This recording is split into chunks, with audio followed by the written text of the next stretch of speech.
Untuk mendukung Belajar Bentar, kalian bisa mengklik subscribe. Halo, selamat datang di Belajar Bentar. Sekarang kita kembali belajar mengenai cara membagi file menjadi beberapa bagian dan menggabungkannya kembali dengan aplikasi 7zip.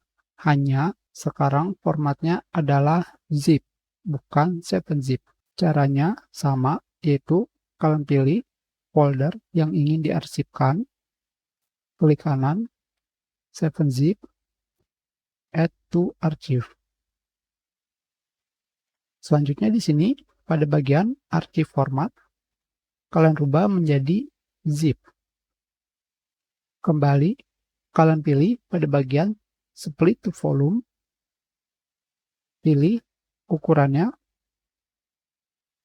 kalian bisa mengganti nama,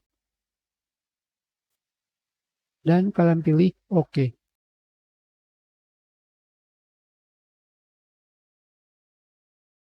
Seperti ini, kita pindahkan.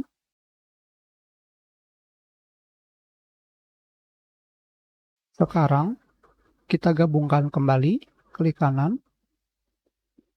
7zip, dan kalian pilih extract here. Maka, file sudah digabungkan.